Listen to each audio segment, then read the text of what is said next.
අයිබෝන් හැමෝටම ඔන්න අදත් මගේ ටීස් කීචන් YouTube channel එකත් එක්ක ඔයගලන්ව සාදරයෙන් පිළිගන්නවා. අද මම ඔයගලන්ට පෙන්වන්න යන්නේ තායි චිකන් කරි එකක් සමග මෂ්රූම් එකක් හදාගන්න හැටි. මේකට මම මුලින්ම කරන්නේ මේ විදිහට අවශ්‍ය දේවල් එකතු කරගෙන මුලින්ම ලෑස්ති කරලා තියාගන්නවා. චිකන් එක හොඳින් හොදලා අපි පොඩි පොඩි කෑලි වලට කපලා ඒක මම වෙනම පැත්තකින් තියලා තියෙනවා. එකට මම මේ විදිහට මේ තායි චිකන් කරි පේස්ට් එක එකතු කරලා හොඳින් මික්ස් කරගෙන මේක විනාඩි 5ක් විතර සීසන් වෙන්න තියෙනවා. ඒ තියෙන අතරේ තමයි මම අනිත් අවශ්‍ය කලමනා දේවල් එකතු කරගන්නේ. අපි දැන් බලමු මේක කොහොමද හදාගන්නේ කියලා. මේකට මම මුලින්ම පෑන් එක ලිපේ තියලා තෙල් ටිකක් එකතු කරගෙන ඒකට ඉස්සෙල්ලම මම එකතු කරගන්නේ රම්පේ කරපිංච ටික. ඒ ටික එකතු කරලා විනාඩියක් විතර හොඳින් බැදෙන්න ඇරලා ඊට පස්සේ මම ලුණු ටික එකතු කරගන්නවා.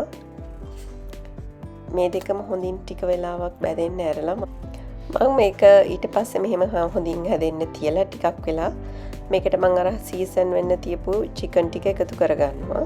ඊට කලින් කියන්න ඕනේ මේකට ඉඟුරු සුදු ලුණු ටික එකතු කරගන්න ඕනේ.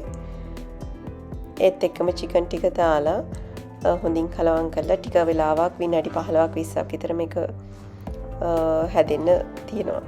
ඒ අතරේ මම ඉතින් කරන්නේ මෂ්රූම් එකට අවශ්‍ය දේවල් ටික ලෑස්ති කරගන්න එක.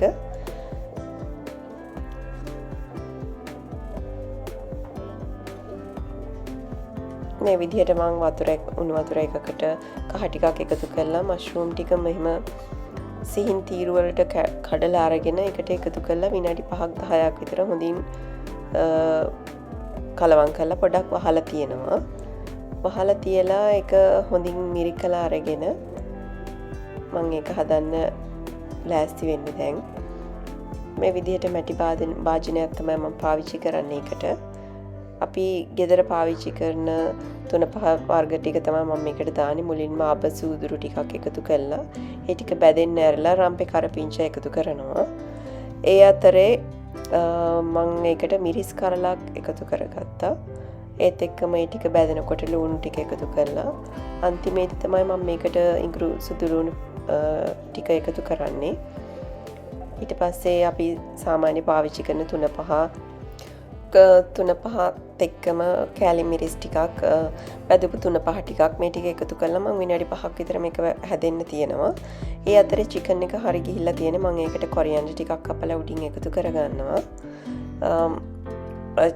මෂ්රූම් එක පොඩක් විනාඩි 5ක් විතර මේ විදිහට වහලා තියලා ඊට පස්සේ මම කරන්නේ මේකට කිරි එකතු කරගන්න එක. කිරි ටිකක් එකතු කරලා තවත් විනාඩි 10ක් විතර තැම්බෙන්න තියෙනවා. මම දැන් මේ හාල් එක තියාගන්න ලෑස්ති වෙන්නේ.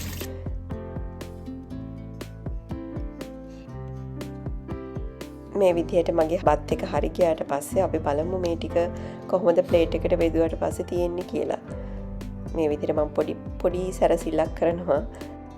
ඔයගොල්ලොත් එහෙනම් මේ වගේ වෙනස් විදිහකට තායි චිකන් කරි එක හදලා බලන්න. මං හිතන්නේ ඕනම සුපර් මාකට් එකක මේක ගන්න තියෙනවා. මේ විදිහට හදලා අලුත් විදිහකට චිකන් කරි එක රස බලන්න. ආයෙත් අලුත් වීඩියෝ එකකින් හම්බ වෙනකන් ගිහින් එන්නම් හැමෝටම සුබ දවසක්.